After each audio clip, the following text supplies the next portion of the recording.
বৃষ্টির ঝমঝম শব্দ। জানালা খুলতেই দেখি বাতাস গায়ে লাগছে। কত শান্তি! এমন অবস্থায় টান টান উত্তেজনায় একটি বই পড়ে শেষ করলাম। বইয়ের রেশ এখনও কমেনি, তাই বইটা নিয়ে কিছু ভিডিও বানাতে বসলাম, যাতে আপনারা ভিডিওটি দেখলে উৎসাহিত হয়ে নিজেরাই বইটি পড়েন এবং কিছুটা হলেও জ্ঞান অর্জন করতে পারেন। এতক্ষণ তো বকবক করলাম, বইয়ের নাম না বলেই অপ্রাসঙ্গিক বকবক করছি। আচ্ছা, বইয়ের নাম প্যারাডক্সিক্যাল সাজিদ টু, আর লেখক আরিফ আজাদ স্যার। এত সুন্দর করে একটি বই গুছিয়ে লিখতে পারে তা আরিফ আজাদ স্যারকে না দেখেই বুঝতাম না। আমি গুছিয়ে লিখছে বলতে এখানে আমাদের ধর্মকে নিয়ে এত সুন্দর বর্ণনা, আর নাস্তিকদের অযৌক্তিক প্রশ্নকে কিভাবে শান্ত মাথায় উত্তর দিচ্ছে সাজিদ নামের একটি চরিত্র, এবং এদেরকে কিভাবে সঠিক জবাব দিয়ে শায়েস্তা করছে তা বইটিতে দেখতে পাবেন। বইটির একটি ভালো দিক হচ্ছে আপনি নিজেই বইটিতে ঢুকে পড়বেন সাজিদ চরিত্রে। সাজিদ যে নাস্তিকদের পাল্টা প্রশ্নের জবাব দিচ্ছে লাগবে আপনি নিজেই দিচ্ছেন।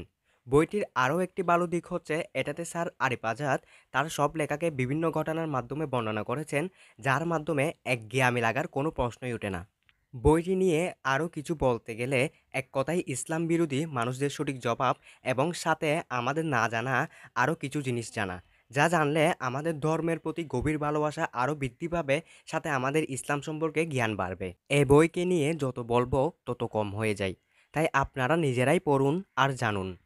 এ বইয়ের উৎসর্গটা এক কথায় দারুণ। উৎসর্গটি এমন: নিশ্চয় আমার সালাত, আমার কুরবানি, আমার জীবন এবং আমার মরণ সবকিছু কেবল বিশ্বজগতের প্রতিপালক আল্লাহ তাআলার জন্য। দেখুন, যে বইয়ের উৎসর্গ এত সুন্দর, সে বইয়ের ভেতরে কতই না সুন্দর হবে একবার ভেবে দেখুন। আমরা মুসলিম হিসাবে ধর্মের জ্ঞান আমাদের থাকলেও তা অনেক কম। এখন বিশ্বে আমাদের ধর্ম নিয়ে বাজে মন্তব্য বা উলটপালট গবেষণা একটু বেশিই থাকে। নাস্তিকরা এমন এমন প্রশ্ন ছুড়ে মারে যা একজন মুসলিমকেও কনফিউজড করে দেয়। আমাদের জ্ঞান অনেক কম থাকায় আমরা সঠিক জবাব দিতে পারি না, পারলেও মাঝখানে থেমে যাই। পরে ওরা ওদের জবাবে জিতে যায় আর আমরা হেরে যাই। এদেরকে সঠিক জবাব দিতেই আমাদের এই বইটি পড়া উচিত বলে আমি মনে করি।